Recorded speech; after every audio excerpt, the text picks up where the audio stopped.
Bismillahirrahmanirrahim. Alhamdulillahi rabbil alamin.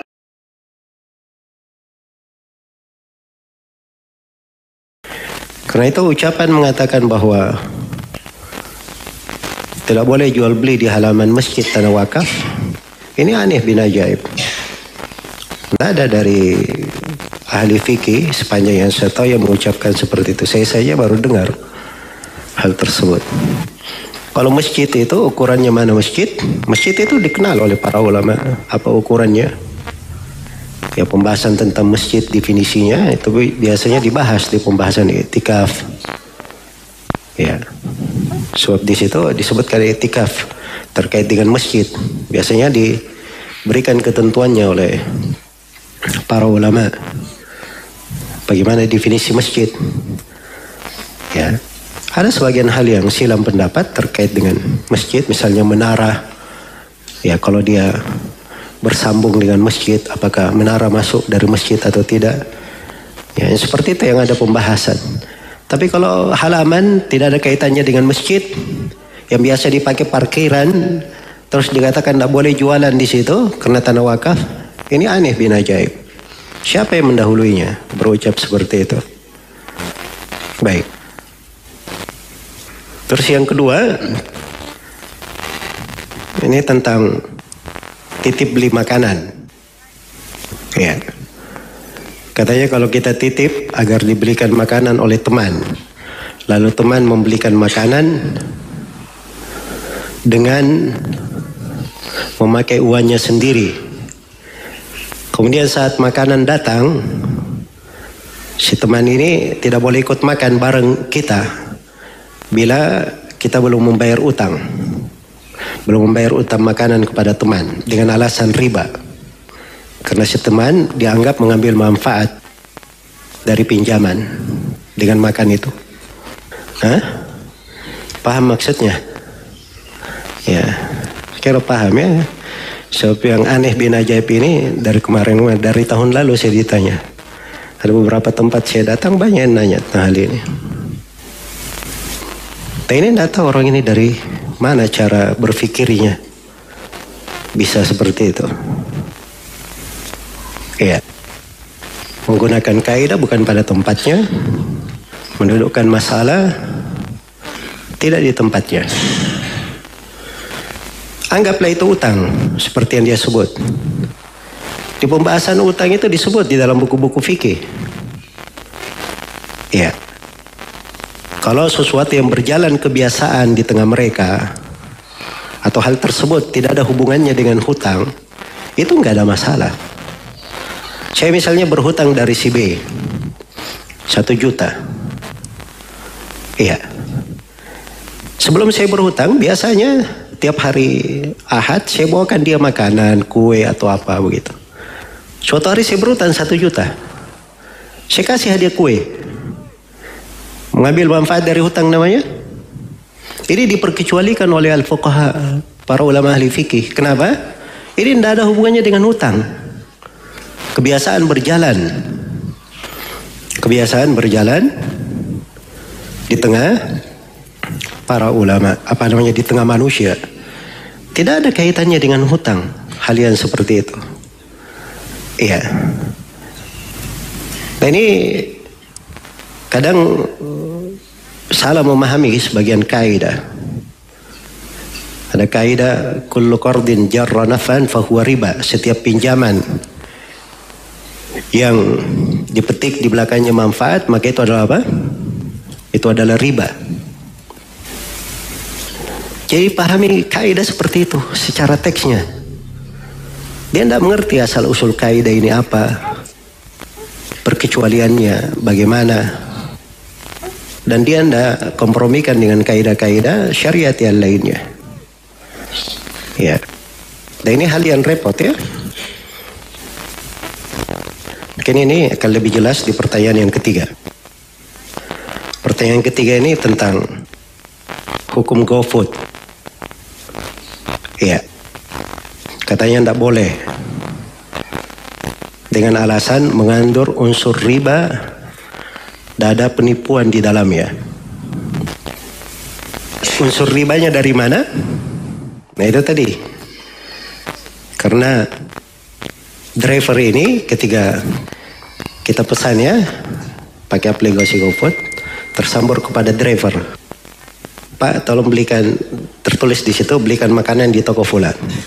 Maka ketika makanan ini dipesan, yang bayar siapa? Hah? Yang bayar driver ini yang bayar. Dia bayar dulu. Nah ini artinya katanya kita pinjam. Kita pinjam. Jelas ya? Darinya. Nah, dia pakailah kaidah kullu qardin jarra naf'an fahuwa riba. Setiap pinjaman yang menyeret manfaat maka itu namanya apa? Namanya riba. Ini pertama ini kaidah benar, tapi dia kaidah aglabiyah. Ada riwayat tapi haditsnya lemah. Iya. Namun para ulama mengatakan maknanya benar. Maknanya benar. Hanya saja perlu diketahui bahwa manfaat di belakang pinjaman itu terbagi 3. Yang pertama, ada namanya manfaat kembali kepada si peminjam. Manfaat kembali kepada si peminjam. Manfaat yang kembali kepada si peminjam ini adalah hal yang boleh menurut kesepakatan ulama. Iya. Yang kedua, ada manfaat kembali kepada si pemberi pinjaman.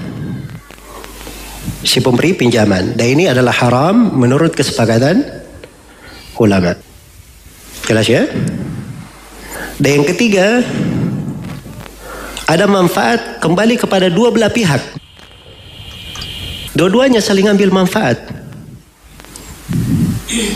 Ya. Yang ini hukumnya boleh sepanjang tidak ada dalil yang melarang.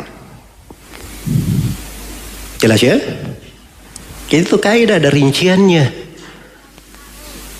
Jangan pakai lafaz begitu saja kemudian menjatuhkan hukum dengan menurut anggapan dia sendiri.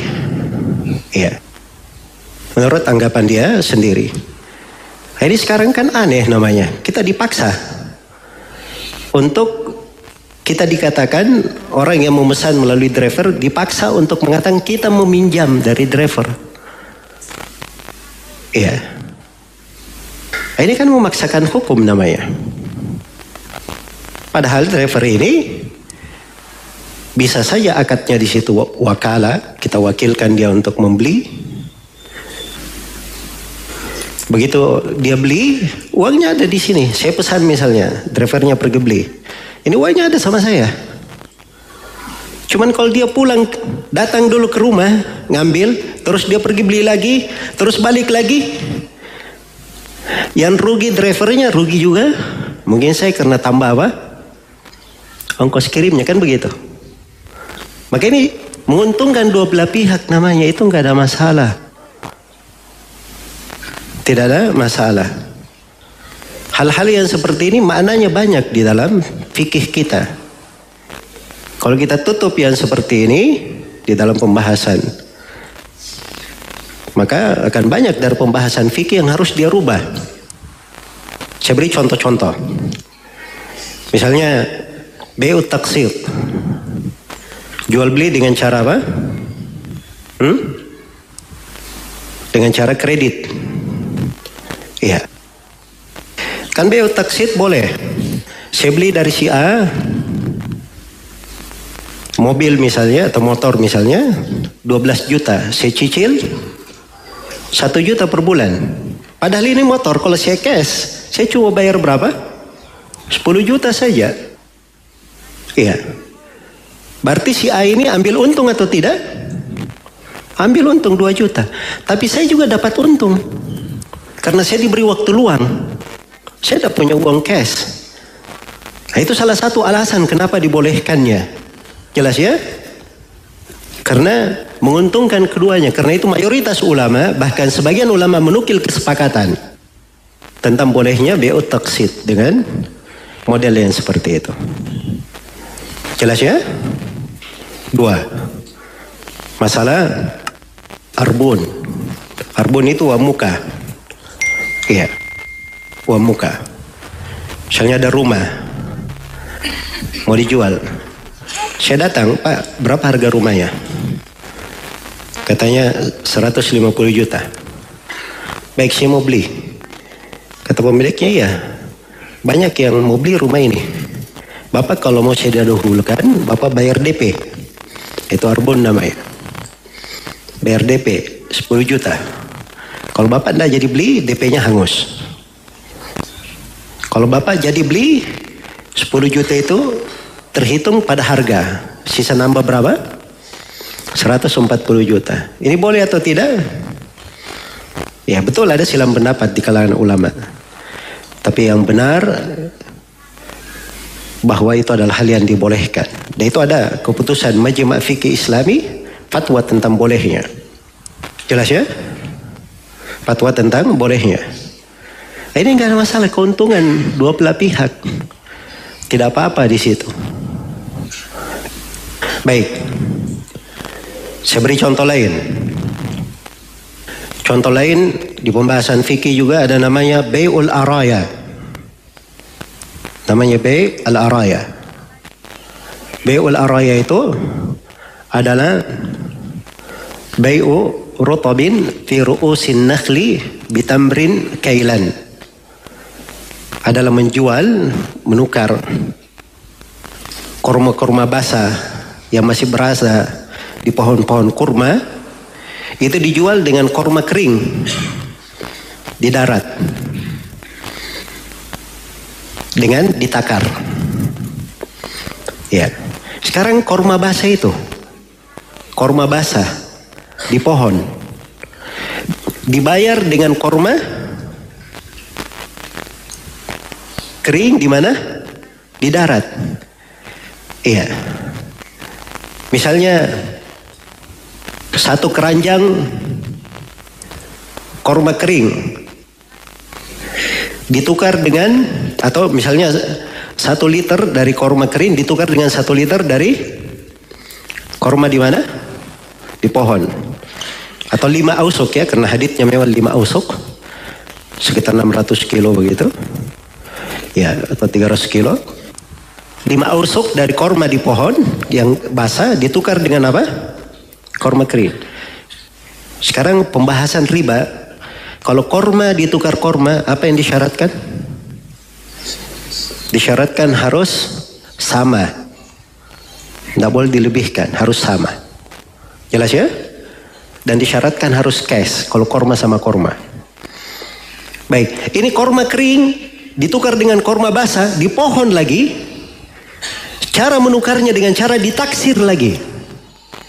Cuma diperkirakan saya 5 keranjang kurma kering, ini kira-kira 1, 2, 3 pohon cukup nih, sebanding dengan 5 keranjang. Nah, itu kerjaannya tukang taksir.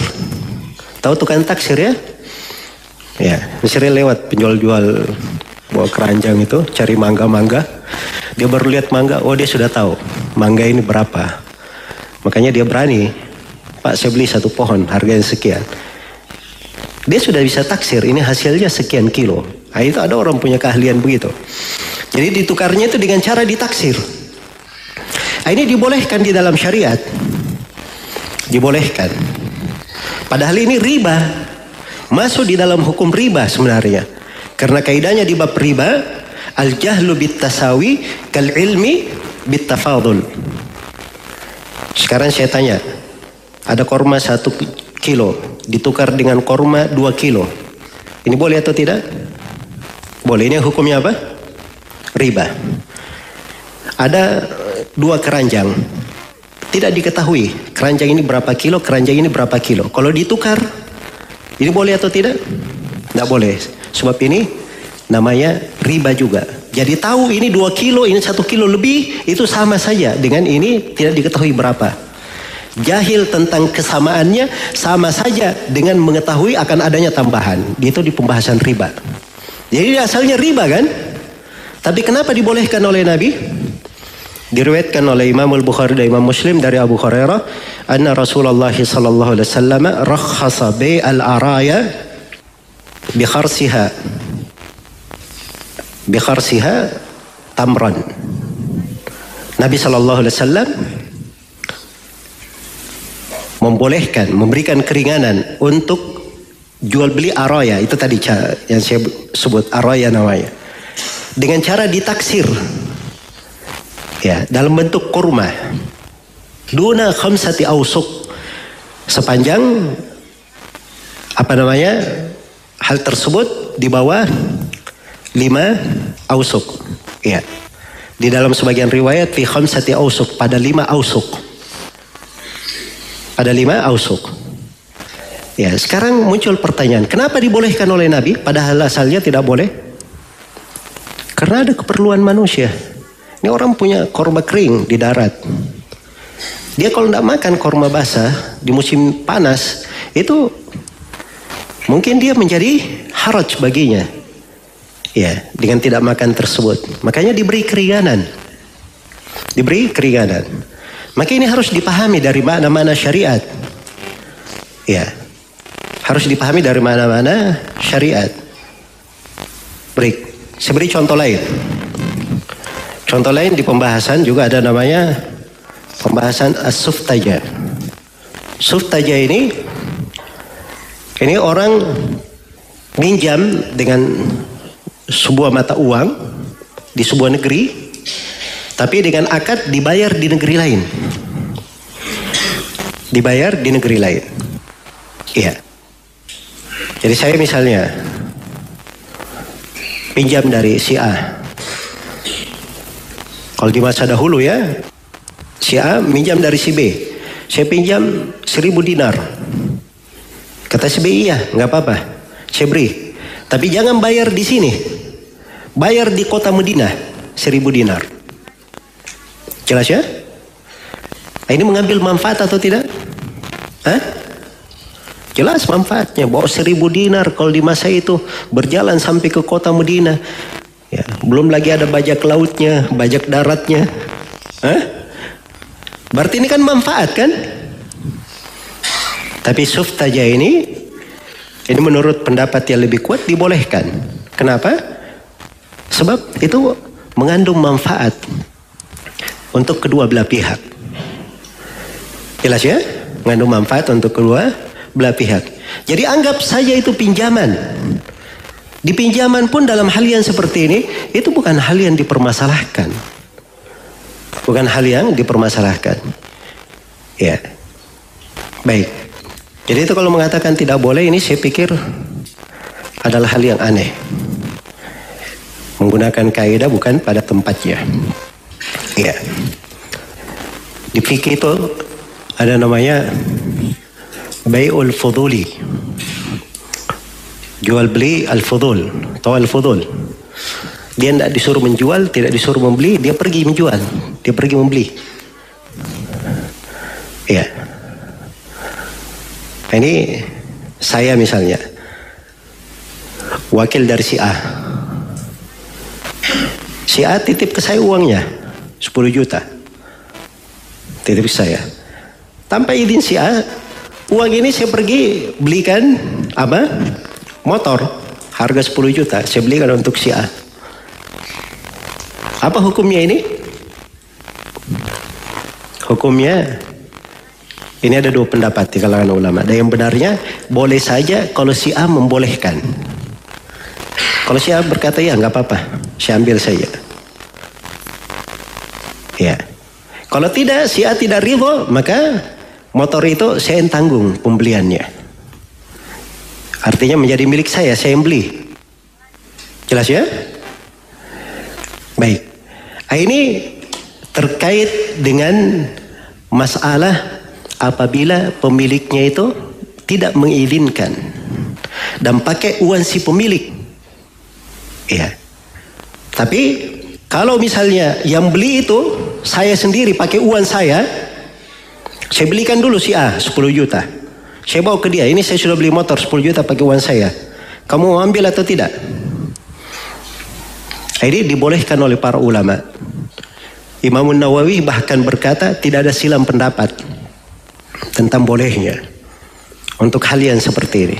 Ini bukan bai'ul fudul ya, bentuk lain, masalah lain, tapi ini dibolehkan. Ini mirip dengan pembahasan tersebut. Ya, driver ini kan ada uang di tangan saya. Saya bilang uangnya ada di sini, kamu beli saja. Ya saya izinkan, beli saja. Dia wakil saya. Jelas ya? Maka itu tidak ada masalah. InsyaAllah ta'ala. Ini terkait dengan GoFood. Ya, ini saya katakan tadi, ini 3 masalah sudah lama banyak yang tanyakan.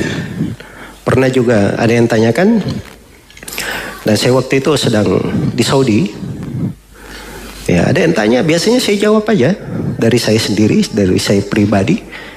Ya, tentang wakaf, saya bilang itu nggak ada masalah. Aneh ada yang kasih fatwa seperti itu. Titip beli makanan, saya katakan itu nggak ada masalah. GoFood saya bilang nggak ada masalah. Tapi sebagian ustadz ada yang nanya, setelah saya jawab nggak ada masalah, kata ustadz ini cobalah ditanya ke Syekh Shalih Al-Fauzan. Ya, saya tanya ke Syekh Shalih Al-Fauzan. Akhirnya jawaban Syekh, alhamdulillah semuanya sama seperti yang saya jawab. Beliau bolehkan. Dan beliau sampai heran, siapa yang kasih fatwa seperti itu? Sampai heran. Iya. Baik. Jadi hal-hal yang seperti ini itu nggak bagus ya. Bikin keributan tengah manusia, dibangun di atas kaidah-kaidah, tidak jelas. Ya. Dan mungkin saja di dalam hal tersebut tidak semua orang bersepakat dalam hal itu. Apalagi ini hal-hal sifatnya seperti ini sekarang. Tidak boleh, kenapa? Ada penipuan. Kenapa penipuan? Ya, karena katanya pihak Gojek ini dia bikin akad dengan pihak pedagangnya, merchantnya, bahwa dia ambil keuntungan berapa? 20%. Sehingga harga yang tampil itu lebih tinggi. Jadi harganya nanti lebih tinggi daripada harga kalau beli tanpa Gojek. Nah, ini kan penipuan namanya. Ya saya juga tidak tahu ya, saya nggak ngerti definisi penipuan itu kayak bagaimana menurut orang ini. Iya. Dia pasang di Gojek di situ harganya ada sekian. Jelas ya, jelas harganya. Kemudian dia bisa telepon ke tokonya. Si driver ketika akan membeli, dia okekan dulu, minta dulu persetujuan lagi dari si pemesan. Jadi sudah Pak, sudah oke semua pesanannya. Saya beli ya. Ya. Itu sisi penipuannya di mana? Iya. Masa enggak boleh sih saya misalnya sebagai pedagang. Saya pedagang ya, saya jualan buku. Buku saya satu jenis saja, harganya 20.000. Ada orang yang punya jaringan pemasaran bagus. Dia berkata kepada saya, Ustaz, saya jualkan bukunya. Tapi saya mau jual harga 25.000. 5.000-nya saya ambil keuntungan. Ya saya bilang enggak ada masalah, jual saja 25.000. Boleh atau tidak?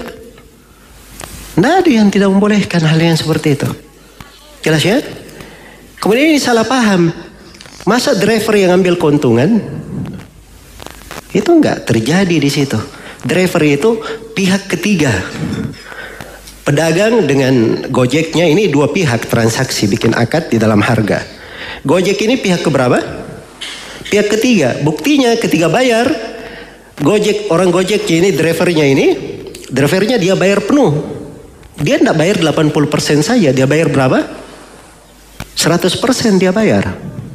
Karena memang hitungan kalau misalnya ada keuntungan untuk Gojek itu di akhir tahun antara pedagang dan pihak siapa? Pihak Gojek. Karena itu hal yang seperti ini tergesa-gesa. Iya. Perlu ditinjau kembali. Jangan terlalu gampang menjatuhkan vonis hukum. Baik itu GoFood ya. Yang keempat terkait dengan GoPay. Ya GoPay ini uang elektrik. Uang elektronik ya. Ya, tabungan virtual. dompet virtual. Baik GoPay atau GrabPay itu sama ini ya.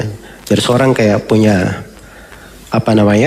rekening begitu, dia isi, dia bisa top up, dia isi saldonya, dia isi di situ. Jadi kalau ada keperluannya di Gojek, apakah dalam bentuk transfer atau transaksi, diambil dari situ. Diambil dari situ. Ini juga dikatakan tidak boleh. Iya, oleh orang-orang itu tadi. Ya saya sendiri, hal yang seperti ini saya nggak berani ya mengatakan tidak boleh. Ya, asalnya kenapa dia katakan tidak boleh? Dia paksakan lagi hukum. Karena kita kalau simpan di dompet virtual ini, artinya kita memberi pinjaman. Nah, ini betul-betul nggak masuk akal. Saya ini tidak mau memberi pinjaman kepada Gojek. Nggak ada urusan saya dengan Gojek, urusan pinjam meminjam. Saya perlu jasa, beli makanan, beli pulsa, sewa mobil, kan begitu? Kan saya perlu jasa. Untuk jasa-jasa tersebut, saya perlu bayar. Ya saya titiplah di situ untuk bayar. Iya, masa dipaksakan bahwa itu saya beri hutang kepada Gojek? Ini namanya memaksakan hukum. Kalau begitu tidak boleh. Ibnul Abidin berkata begini. Ya, mencari ucapan mendukung mendukung pemahaman sendiri itu gampang mencari dalam hal yang seperti itu. Pertama didudukkan dulu masalahnya. Iya. Dan ini juga dari sisi ketentuan di uang elektronik yang dikeluarkan oleh BI. BI itu tidak memberikan penafsiran seperti pemahaman orang itu tadi. Iya. Itu memang simpanan itu milik dia sendiri di situ. Iya. Jadi akadnya, jadi dia takifnya kalau di fikih itu disebut sebagai titipan, sebagai wadiah. Ya, dia simpan. Dengan amanah kalau dia beli sesuatu diambil dari situ pembayarannya. Dan itu dibolehkan di dalam fikih. Kata Ibnu Qudamah rahimahullahu taala, iya. Law ishtara bida'atan bidinar wa nis, kalau dia beli misalnya suatu barang dengan harga 1,5 dinar, fadafa'a ilal bai' dinarain, lalu kepada si penjual dia kasih 2 dinar. Padahal harga barangnya berapa? 1,5 dinar saja. Dia kasih 2 dinar. Waqala, dan dia berpesan, anta wakili fi nisfid dinariz zaid. Dia berpesan, engkau adalah wakilku pada 1/2 dinar yang tersisa. Kata Ibnu Qudamah, sah, itu syah. Itu syah. Jelas ya? Jadi hal yang seperti ini itu bukan masuk ke dalam pembahasan ini. Iya, saya nggak setuju ya kalau dikatakan wallahualam, dikatakan bahwa itu meminjamkan. Ya kalau terkait dibangun di atas hukum pemahaman dia meminjamkan, sedikit-sedikit meminjamkan. Keluar kaidahnya, kullu qardin jarra naf'an fahuwa riba. Ini akhirnya akibatnya akan apa? Orang menerapkan kaidah ini nanti serampangan. Dan ini hal yang mengkhawatirkan. Hal yang apa? Mengkhawatirkan. Ya, itu banyak sudut di pembahasan fikih itu. Harus dipertimbangkan ketika seseorang menyimpulkan hukum-hukum. Ketika seseorang menyimpulkan hukum-hukum. Ya karena itulah yang saya nasihati kepada kawan-kawan kita. Gembira ya, kita senang ada dari kawan-kawan menjelaskan tentang hukum riba, masalah-masalah muamalah, mengingatkan manusia tentang kekeliruan-kekeliruan. Kita gembira dengan hal tersebut. Ya, tapi hendaknya dibangun di atas kaidah-kaidah yang benar. Ahli fikih itu, kata para salaf, dia yang tidak membuat manusia putus asa dari rahmat Allah dan tidak membuat manusia bergampangan jatuh di dalam dosa dan maksiat. Itu ahli fikih. Ya. Jadi kalau mau bagus di pembahasan muamalah, yang pertama itu perlu dibahas dulu dasar-dasar muamalah yang dilarang di dalam syariat itu apa? Apa sebabnya dilarang? Kemudian yang kedua, seorang itu perlu mengkaji pembahasan jual beli secara lengkap dari fikih haditsnya dan fikih madhabnya, supaya jangan salah paham di dalam menafsirkan hadits dan jangan salah paham di dalam menafsirkan ucapan para ulama. Kemudian yang ketiga, seorang itu hendaknya mempelajari kaidah-kaidah fikih yang terkait dengan pembahasan muamalah. Itu ada pembahasannya, ada ilmunya tersendiri. Dan yang keempat, dan ini termasuk yang sangat penting bagi orang yang memberi fatwa, hendaknya dia mempelajari maqasidus syariah, maksud pensyariatan di pembahasan muamalah. Apa maksud syariat di dalam muamalah? Apa maksud syariat dalam muamalah yang dibolehkan? Apa maksud syariat di dalam muamalah yang tidak dibolehkan? Iya. Kemudian yang keempat, dia rajin baca pembahasan-pembahasan masa kini yang dibahas oleh banyak ulama. Dan jangan bersendirian dengan sesuatu yang tidak ada pendahulunya. Itu banyak ya, Syekh Shalih Fauzan ditanya masalah, beliau berkata ini masalah tidak cocok fatwa sendiri. Tidak cocok fatwa apa? Fatwa sendiri. Ini diangkat ke lajnah daimah supaya ada fatwa bersama. Terkadang sebagian masalah perlu ijtihad banyak orang di dalam hal tersebut. Ya wallahu ta'ala alam. Baik, ini masih banyak pertanyaan ya. Ini lagi tentang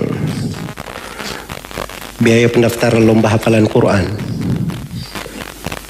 Katanya kalau ikut lomba hafalan Quran dikenakan biaya pendaftaran, nah itu tergolong judi. Ya, hadiah dari lomba itu haram. Wah, dia bangun konsekuensi di belakang banyak.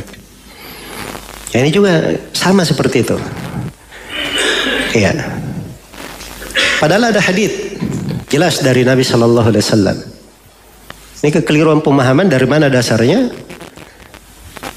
Ya, kurang di dalam mengkaji dan membahas. Diriwayatkan oleh Abu Daud, At-Tirmidzi dan Ibnu Majah dari Abu Hurairah radhiyallahu anhu, Rasulullah sallallahu alaihi wasallam bersabda, la sabaqa illa fi naslin aw khuffin aw hafir. Tidak ada mengambil hadiah dari perlombaan kecuali dalam 3 hal disebut.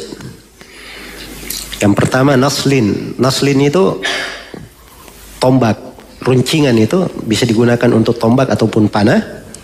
Au khuffin atau sepatu, maksudnya unta. Au hafir, ya maksudnya kuda dan semisal dengannya. Jadi hadits ini tegas bahwa mengambil hadiah dari perlombaan boleh pada 3 hal ini. Apakah hadiahnya berasal dari salah satu dari 2 orang yang bertanding, atau berasal dari dua-duanya, atau berasal dari pihak ketiga? Iya. Misalnya kita berdua ya, lomba berkuda. Ya, saya 1 juta, kamu 1 juta. Siapa yang menang ambil 2 juta. Ini kan dari 2 pihak. Boleh atau tidak? Berdasarkan hadits apa? Boleh. Saya berkata kepada kawan saya, ini 1 juta dari saya. Kalau kamu kalahkan saya, kamu ambil 1 juta ini. Boleh atau tidak? Boleh. Untuk apa? Untuk berkuda. Iya. Jelas? Iya. Kita berdua berlomba. Ada pihak ketiga. Kalian berdua kan punya kuda. Saya bayar 1 juta. Siapa yang menang kalian berdua, ambil 1 juta ini. Ini juga boleh. Jelas ya? Baik. Tapi ini ingat, pembahasannya pada memanah, teman lempar tombak, pada berkuda, berunta. Kalau sepak bola, boleh atau tidak? Nah, ini masuk dalam judi, benar. Ya, itu kimar atau mesir namanya. Dia memberikan bayaran, mungkin dia menang, mungkin dia kalah. Nah, itu benar. Jelas ya? Nah, sekarang muncul permasalahan dalam fikih hadits ini. Apakah memang yang dibolehkan cuma 3 ini saja, tidak ada yang lain? Pendapat yang lebih kuat, kata para ulama, dan yang dikuatkan oleh Syekhul Islam Ibnu Taimiyah, Ibnul Qayyim dan selainnya, bahwa apa yang semakna dengan 3 hal ini juga dibolehkan. 3 hal ini dibolehkan untuk apa? Ini penjagaan agama, supaya melatih seorang itu bisa memiliki kekuatan berjihad untuk menjaga agama. Maka perlombaan dalam ilmu agama itu lebih boleh atau tidak? Itu lebih dibolehkan. Jelas ya? Saya berkata kepada kawan saya, ayo, siapa yang duluan dari kita, kamu store 1 juta, saya 1 juta. Siapa yang duluan hafal surah Al-Baqarah, dia ngambil 2 juta. Boleh atau tidak? Ya boleh berdasarkan hadits tersebut. Jelas ya? Ya. Jadi ini ada perlombaan, dipungut biaya pendaftaran. Si anak masuk, dia bayar biaya pendaftaran. Dapat hadiah, boleh atau tidak? Boleh. Jangan menghukuminya sebagai judi. Makanya kaidahnya itu harus diterapkan sesuai pada tempatnya. Kalau menggunakan kaidah, pelajari ini kaidah di mana penggunaannya. Apakah ada perkecualiannya? Apa perkecualian itu? Nah, begitu cara melihat di dalam kaidah. Jangan sembarangan saja memberikan hukum tidak boleh masuk neraka dan sebagainya. Ya. Kan ini berbahaya hal yang seperti ini. Baik. Jadi ini mungkin ya beberapa pembahasan. Masih ada pertanyaan-pertanyaan lain. Cuman kayaknya pertanyaan yang lain sebenarnya ini hal-hal yang dari kemarin biasa ditanyakan. Cuman kayaknya saya pandang cukup ini saja untuk sekedar mengingatkan. Ya, dan sekali lagi saya bergembira kalau ada orang-orang yang menjelaskan tentang hukum-hukum riba, mengingatkan manusia tentang bahaya riba dan seterusnya. Itu adalah hal yang kita dukung, perkara yang bagus. Ya, tapi tolong hal-hal tersebut dibahas dengan kaidah ilmiah yang sesuai tepat penggunaannya. Jangan masuk ke dalam hal-hal yang membuat ribut di tengah manusia, apalagi perkara-perkara tersebut lemah dari sisi pendalilan. Ya. Semoga Allah Subhanahu wa taala memberi taufik kepada semuanya. Wallahu taala alam. Subhanakallahumma wa bihamdik asyhadu an la ilaha illa anta astaghfiruka wa atubu ilaik. Walhamdulillahirabbil alamin. Wassalamualaikum warahmatullahi wabarakatuh.